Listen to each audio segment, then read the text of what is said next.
It may be harder than ever to identify what are the top draft prospects, even at pick 11 for the San Francisco 49ers this draft season. Should they be shooting for upside or maybe playing it safe with their draft picks in 2025? And about hard knocks for the Niners this summer might be much more likely than we thought previously. On today's Locked On 49ers.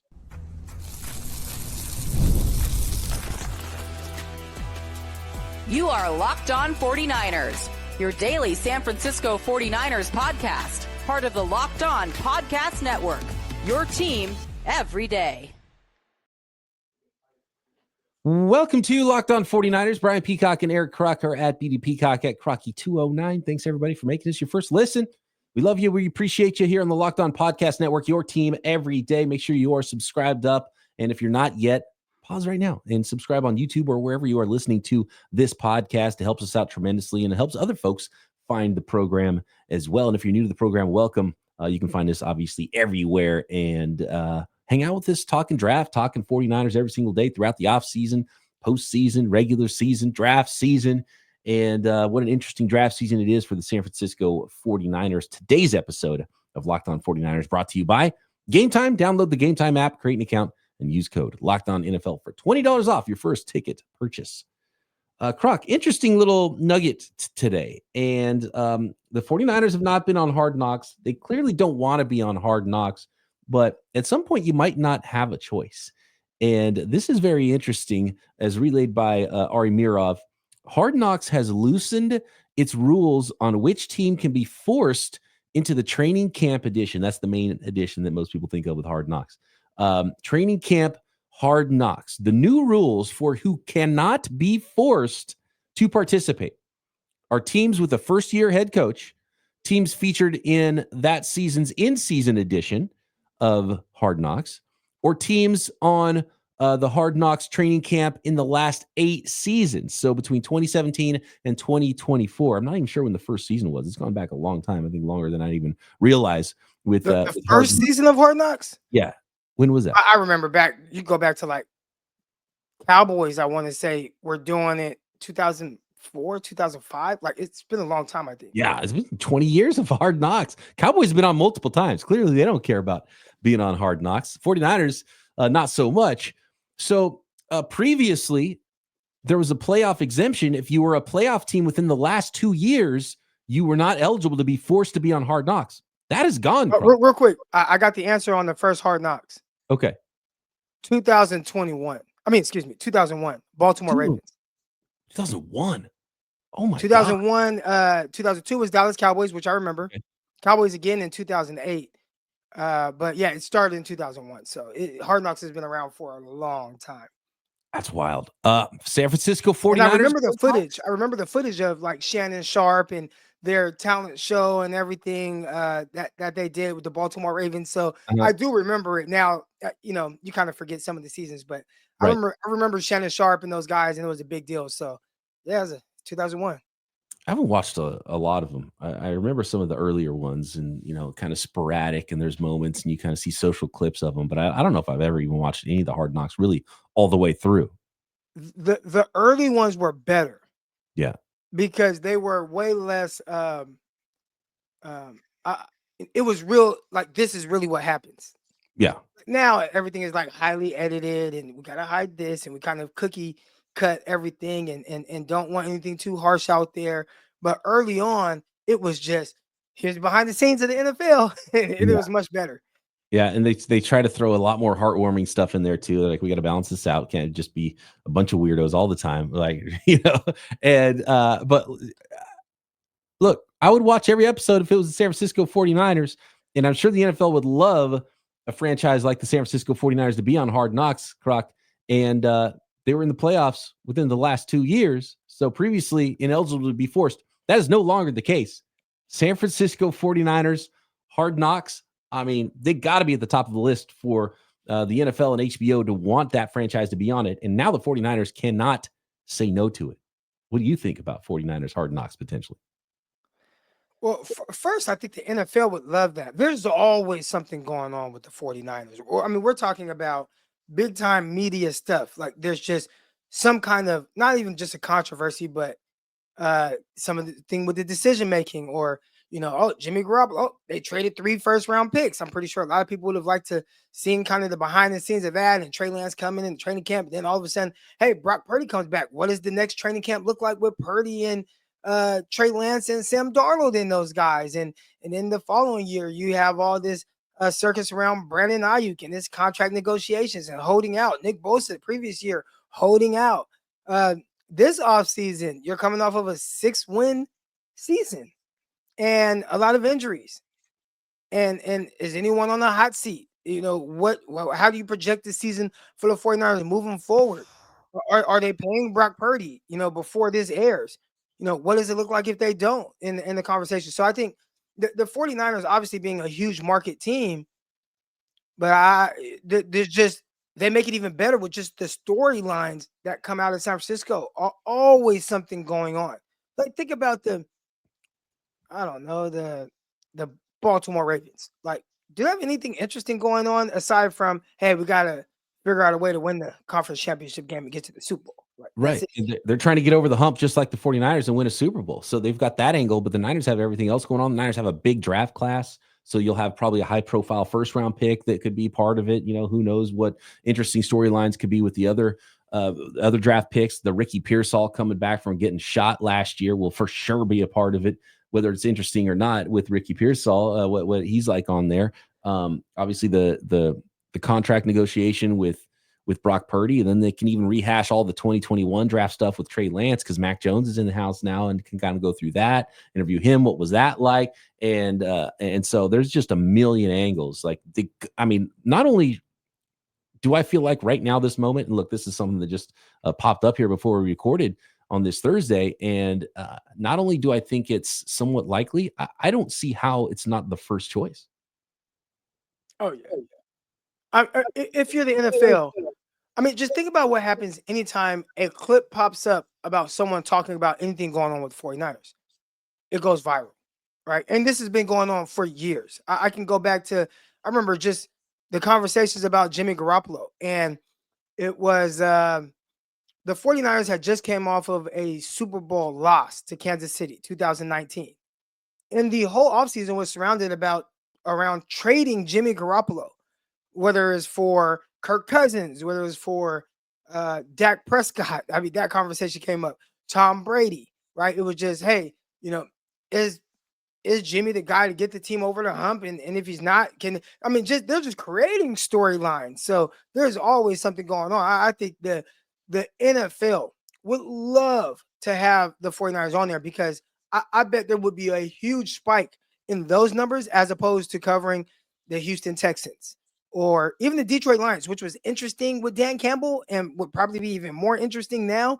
But I don't think it gets much bigger than that, aside from maybe the Cowboys, but I don't think the Cowboys have as big of storylines consistently as the 49ers. There's some stuff that they try to force on us with the Cowboys, but the 49ers stuff, it just keeps coming. And that's why everybody talks about the 49ers so much in the media. Absolutely. And, especially with how elusive the 49ers have been for Hard Knocks, I'm sure they're a franchise that they've wanted to be on there. They're a marquee franchise in the NFL. And so they got to be one of the top choices for the 49ers. And then, and there might be some other teams that are maybe more willing. I don't know if the league really wants to always force a team to be on it. The 49ers really do not want to be on it. Could, the Titans be like, actually, we're cool with being on it. And they're like, all right, you got the number 1 pick. That's pretty interesting. We'll go with a different franchise. But as far as teams that the league would love to be on it, I think the 49ers would be really high on the list. And to be honest with you, like hot seat stuff, it might be the only chance to have the Lynch Shanahan 49er. Like if this season goes terrible and goes south, like could there even be a regime change for the 49ers, right? Like this is a pivotal season for so many reasons. All the change in the off season, there's just endless storylines around the San Francisco 49ers, marquee franchise. Got to be the number 1 choice for the league. And now the Niners can't say no if they want to force them into it. Now, would there be another team that's more willing and they don't want to force them? Maybe, but the Niners instantly. But if you have no choice, you have no choice. They skyrocket. Right? Everybody, that's the problem with, I think, society in today's day and age, right? Let's say as a parent, everybody wants to give their kids all these options. Like, what the hell did I just tell you to do? Just do it. Like there is no back and forth. Why is your butt standing here right now? I said go to bed. Get your Go butt to bed. Yeah. This is not a negotiation. Right. If I'm the NFL, 49ers, you guys are on Hard Knocks. There's no negotiation with it. And it is what it is. Our camera is going to be rolling. Hey, we'll make it to where we don't make you look bad or anything, but we know it's good for TV. It's good for the NFL. And it'll be good for your fan base too. So, yeah, Roger Goodell to the San Francisco 49ers. Go to bed. And you know what? Clean your room first on the way. Yeah. All right. Let's talk NFL draft. What is the plan for the San Francisco 49ers in the NFL draft? So many prospects. We've broken them all down, Croc. There's holes everywhere. There's unchecked boxes on some of these prospects. What's the best way to go about it? Should the 49ers chase upside or maybe play it a little bit safer and look for floor with some prospects in the 2025 NFL draft? Next. This episode of Locked On 49ers brought to you by Gametime and the Gametime app. And let me just say first off that if you are a sports fan, if you are a fan of going to any concerts, comedy shows, theater events, you should have Gametime in your pocket at all times. First of all, imagine watching your favorite team live.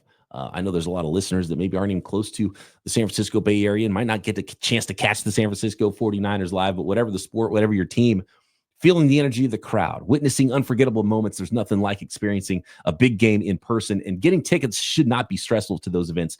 That's where Gametime comes in, making it easier than ever to grab last-minute seats at unbeatable prices. Before you ever buy any ticket, you should be checking Gametime first because you can find phenomenal deals. And Gametime Picks is a new feature to really help you curate the seats that are a better value for you when you are searching for those sports, concerts, and comedy seats, and not have to wade through thousands of tickets potentially for some bigger venues. And the peace of mind, views from your seat before you buy, no surprise fees at checkout, and the lowest price guarantee. Book with total confidence and take the guesswork out of buying tickets with Gametime.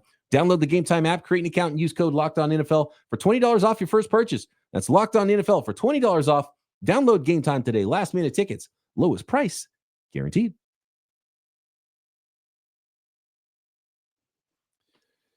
All right, Croc. So this idea has been bouncing around in my head, and we've looked at all these prospects, and we've kind of got our big board, and we like the way the film has looked for certain guys, and more prospects than ever are not working out, or not running 40 times, or not having a complete picture for teams as far as the evaluation process goes. And you can talk about how underrated or overrated, arm length measurements are, or 40 times are. And in some cases I would agree, maybe some cases I would disagree. But they're even at pick 11 for the 49ers, they've got a pretty high draft pick this year. There's not going to be a very clean prospect for the 49ers at pick 11. They're going to have to make a judgment call, very likely, on whether they swing for upside and maybe have an incomplete picture on a prospect, either athletically, or maybe there's guys with character stuff. There's guys with an incomplete workout profile, an incomplete production profile, but have awesome workout numbers, and guys with injury problems, right? So in your opinion, Croc, you're the 49ers, and the reason they're so intriguing for potentially being on Hard Knocks is because it's a pivotal offseason for them. And at pick 11, if you're the GM, Croc, are you looking for upside? Are you just like, find me the guy with the nastiest tape and the best upside, and I'm going to go find him? Or do you think maybe the 49ers should look for floor and think about, man, who's the most likely player to just succeed in the NFL and be a hit rather than be a crazy home run in the draft?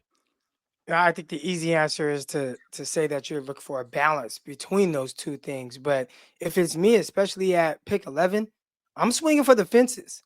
I don't care about a floor. You can get a floor guy in the second round. You can get a floor guy in the third round, like a guy that you just feel comfortable with. And hey, I think he can come in and do a good job, right? And that may be more of what Kyle was talking about when he had mentioned at the owners meeting that, this is the first time in some years that they've had to hey, we need a starter, right? Before it's just okay, we don't, guys that come in and can compete and on all that, like that's cool. But right now, you got to swing for the fences. You got to hit a home run. The 49ers, and when they're really good, which there's been a lot of years of that, right? 2000, 2019, 2021, 22, 23. The thing that made them so good was they just had home run hitters. They had these guys that were essentially the best at their position, several positions, whether they're best, highest paid guys, left tackle, tight end, running back, linebacker, defensive end, and then you had some big paid guys, Debo Samuel at receiver. Like there were just so many guys that were at the top of their position. And Debo, not number, he wasn't a top 5 receiver, but after his 1,400-yard season, it was like, it's a guy that's a top 10 receiver. And a lot of people were saying yes. So they just had so many guys that they were hitting these home runs with, whether you got them purposely or kind of, just, hey man, like we did a good job evaluating this guy's fit with what we do. But I think right now, you can't leave anything to chance. You can't just say, you know what, man, we like Debo Samuel. We'll wait to the second round to get him. It's like, we got to hit a home run with the guy right now. So it may be a little riskier, but you have to replenish some of the talent because all the guys I just mentioned who were like the best at their positions, they are no longer considered that. Not even like Nick Bosa, who was coming off a defensive player of the year a couple years ago. Now he's still playing at a high level, but is he the first, best DN in the league? Second best, third best, fourth best? Top 5, I'm sure, but you need this big impact. And a lot of these guys are hurt, coming off of injuries, or older. Like, I think we've seen the best version of CMC in a 49er uniform. Like, those days are past us.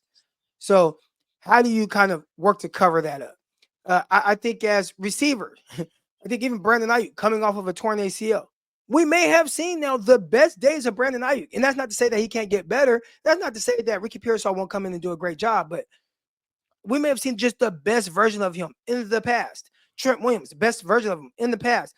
George Kittle, the best version of him in the past. Now, does that mean that he still can't be productive? Does that mean he still won't be the best tight end in the league? Right? But just you had got so much of the best versions of everyone, and they are no longer quite that. And hopefully some guys develop into that. Maybe a Deommodore Lenoir, maybe a Ronaldo Green, right? Like guys you're not even thinking about.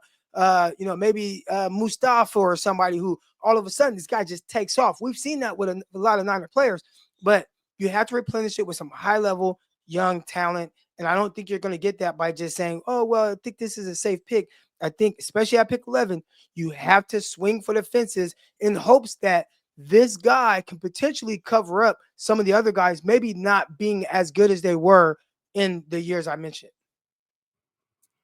Which brings me to the question, Croc, what is safe and what makes upside? Like what creates the highest upside for a player? Is it a 40 time? Is it Shamar Stewart being 270 pounds and running a 4.5 and jumping 40 inches?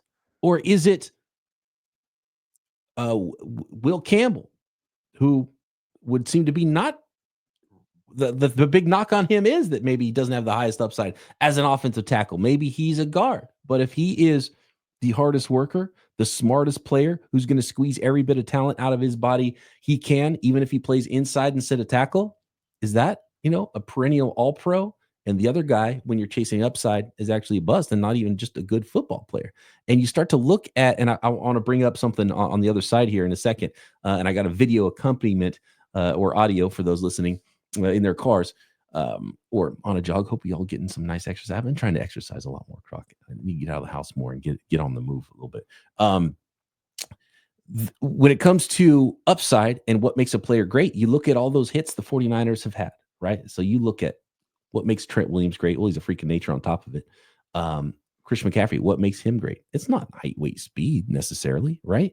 You look at Mustafa and Dre Greenlaw and Fred Warner and George Kittle and all those late round hits and mid round hits the 49ers have had. And it's like, well, actually, what made him great wasn't necessarily height, weight, speed. You want to find a guy that has that on top of what's happening from the neck up. And you still got to want it. You still got to work. You think about Jerry Rice, what made him the greatest, what made him the true GOAT, right? It's that work ethic. It's the time you put in, how much you care. And maybe that's the upside we've been looking for all along. But it's also what's considered the safe thing is the guy who has the highest floor. And so, I don't know. I might be leaning what would be quote unquote safe, but is actually what creates the upside for human beings and what they become in the NFL. And I think for me, it's maybe taking a risk on something that isn't maybe quite as ideal. Man, they do these other things at such a high level, and that's the guy that could potentially be, a long time, Pro Bowl, All Pro type player.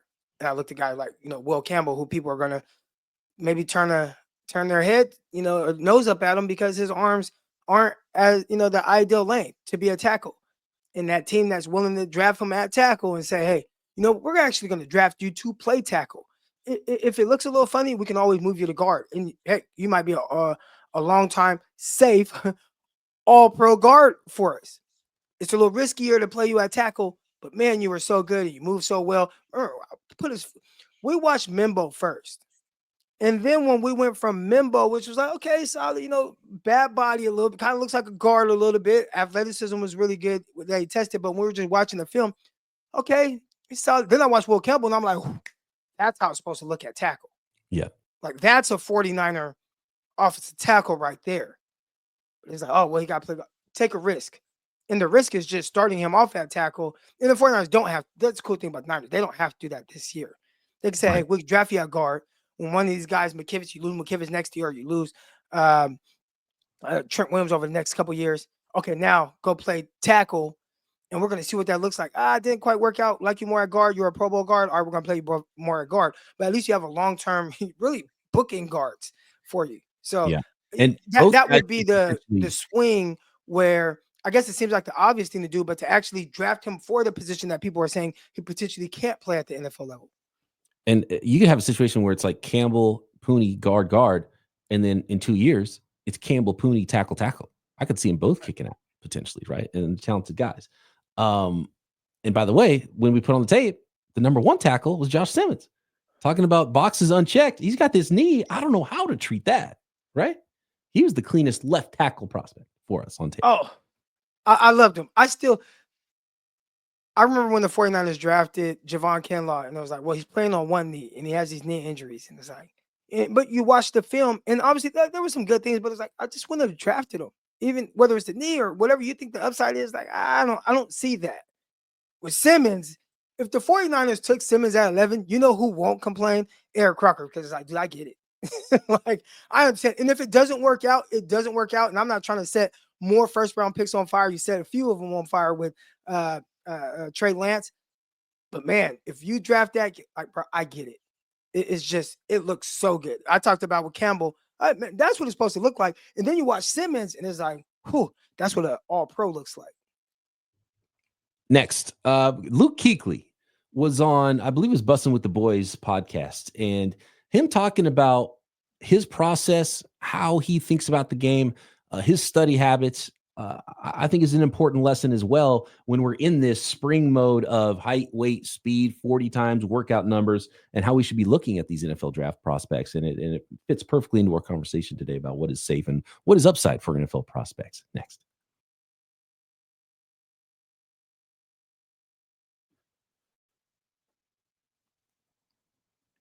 So I want to play a video here from it's a clip from the Bussin' with the Boys podcast, and shout out to Nick on Twitter who mashed this up with another video I saw recently of a draft prospect, Tet McMillan, talking about his tape study habits.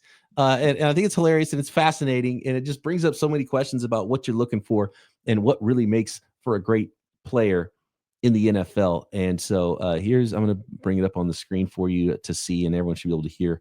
It's kind of sped up and interesting. So if you're in your car, it might sound a little bit weird, but this is first Luke Kuechly talking about, just some advantages he gained from film study and being so knowledgeable and, next level stuff in the NFL as a linebacker. And then Tet McMillan talking to one of his buddies about not really liking watching tape too much in college at Arizona. So I'm going to bring that up on the screen right now and play that video for you. Again, shout out to Nick who mashed these two up together in one video. You just understand, like, this is really want to run the football. If it's 2x2 and the tight ends on the line scrimmage, the top run concepts are probably this, and this. And once you know that, then it's like, all right, so if we're in over front and they run that first run play and we're in this defense, who's going to block me? Okay, this guy's going to block me. All right, say they run the other play, the same defense, same front. Well, now this guy's going to block me. And you go through that, and then when practice rolls around, you get it. And then when the game rolls around, it's like, all right, here's my formation, here's my call on defense. This is how we're lined up. The ball gets snapped. I get my one read from whoever I'm reading. Boom, now I know who's going to block me. I know where the ball's going to go. I have to beat that guy in the run game. Whoever's going to block me, now one guy's blocking me. So if I know top run concepts, I know how it fits within our defense, I know where I line, I know where my stressors are. The ball gets snapped. I read. Boom, now I know who's going to block me. Now I already have a plan of attack. I'm going to get after him before the ball gets snapped. So then you're playing the game before the ball gets snapped, and then everything just slows down. Is it hard to watch film then if you don't like watching football? Yeah. For real? That's crazy. I don't like watching film either. I don't ever need to watch it by myself because we go over as a receiver group. All right, so there you go. That's Luke Kuechly and him talking about what kind of just first of all, otherworldly. He's a Hall of Fame guy, and he had the athleticism and the tape, and he would. Speaking of clean prospects and checking boxes, no boxes unchecked with Luke Kuechly as an NFL draft prospect. But you really know, why was he so great? Well, those are the advantages, and those are the advantages when other people are sleeping that he's gaining, right? And then you watch that Tet McMillan thing, and then you're like, okay, well, let's think about Tet McMillan as a prospect. You watch him play, and you're like, yeah. He really is not good at his releases. Needs to work on his release packages. He's not that great of a route runner in the intermediate area either. But what is he good at? Well, he's really good at, going up and getting the ball down the field. He's got these great ball skills and this talent to go up and get it. And it's like, well, that's the God-given stuff. But all the stuff he could get better at, it's not really there on tape. And it makes you, when you really hear those things back to back, you start to think like, man, what do we really want in a prospect? And it makes me want to drop Tet McMillan down and like put other guys higher, like, Will Campbell. If you listen to Will Campbell talk about the game, it sounds a lot more like the Kuechly thing. There's other prospects that get super high reports about leadership and character and how hard they work and work ethic. And maybe the tape's not as good as like, yeah, man, all the 49ers hits are more like one of those things than the other.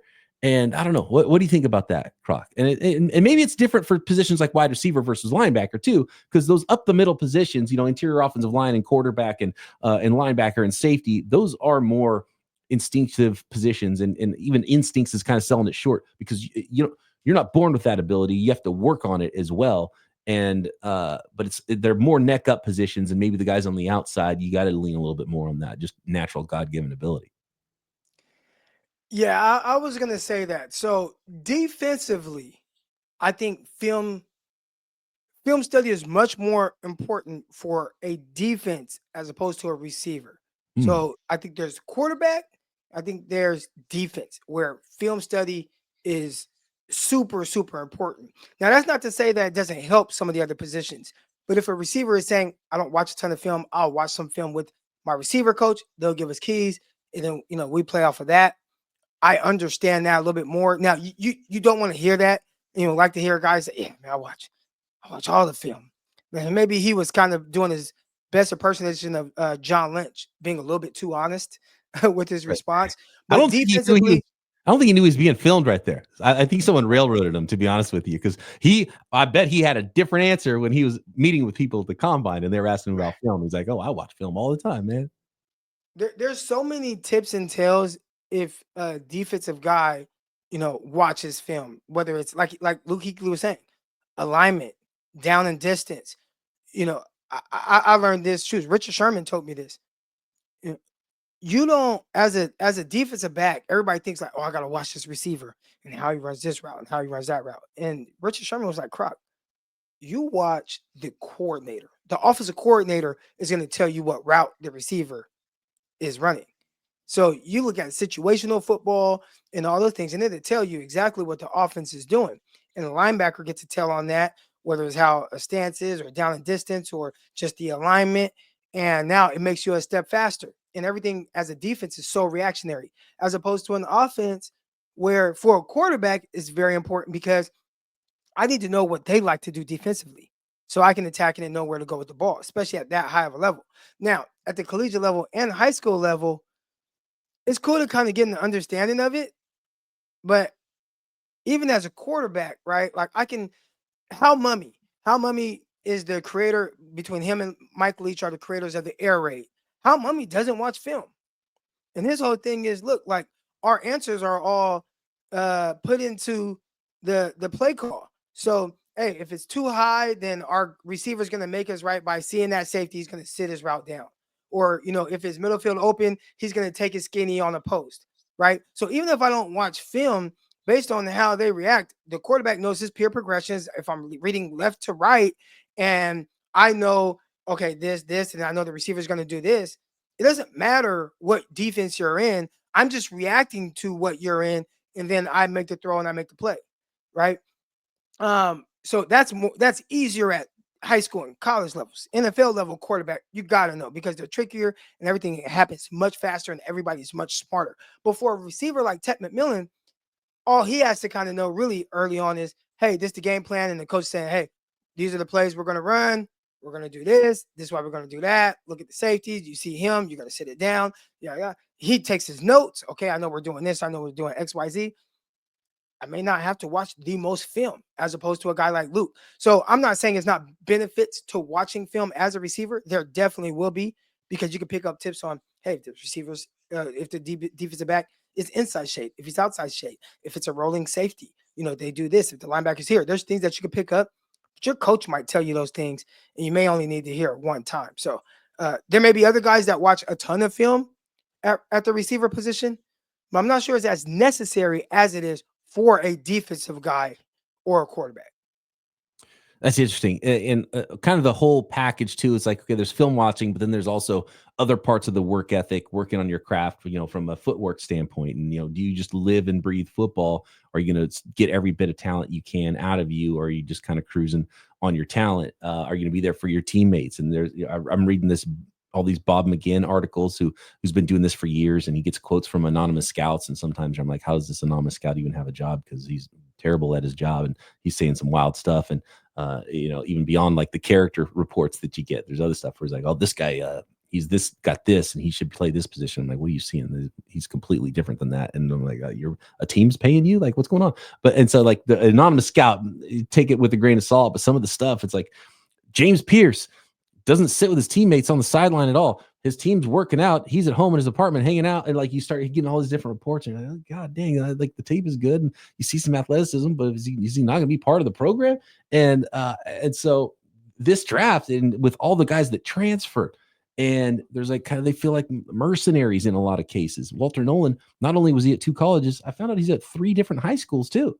And he was getting paid there. Like this dude's been a professional since he was 15 years old. You know what I mean? And so like, is that a good thing or a bad thing? Now he's more prepared for what it is to be a pro. I'm getting a paycheck. Here's my contract. That's where I'm going to be. Right. But he's got motor on the field. Is he a bad person, bad leader? So there's so many different aspects of everything off the field and how hard you're going to work.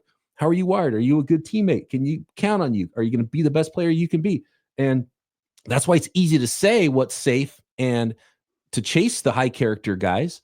But that's also hard to figure out too. And so that's why, even though the teams have all this information and can talk to all the coaches and can even meet with these guys and have the medical reports, and teams still screw this up all the time, Croc. While you're talking right now, I'm gonna try to. Do you remember Who Wants to Be a Millionaire? Do you remember that show? Yeah, absolutely. And they had that thing where it's like phone a friend. Yeah. I'm gonna try to phone a friend right now. A guy that played a lot of years in the NFL. Okay. While we're recording. And I want to ask him, this is a guy that played defensive back for 10 plus years.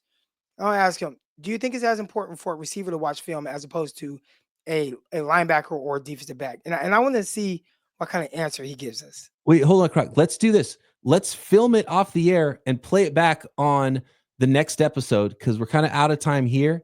And so if it works or it doesn't work, we'll have a better answer and we'll be able to have as much of that conversation as we need to on the air, because this is Thursday. We're going to record again here in a little while. Tonight, Thursday night, we're going to go live and talk a little bit more about Brock Purdy and some other aspects of the San Francisco 49ers. So let's get this mystery guest on the phone here, and we may or may not have that conversation a little bit later. What does it really mean? And it's fascinating stuff for me because I always geek out on the draft and team building and prospect evaluation, and I feel like my head's a little bit spinning right now, and I got a little analysis paralysis going on with the prospects in the NFL draft, and I start to like dislike I was like, is this just a terrible draft? That's kind of where I'm at in my stage, because it's hard to check all the boxes for all of these prospects. at every level of the NFL draft. So more draft talk. We're talking Brock Purdy and a whole lot more on the next edition of Locked On 49ers. Thanks everybody for making us your first listen. Subscribe on YouTube and everywhere you get your podcast. Croc and I back next time. Locked On 49ers.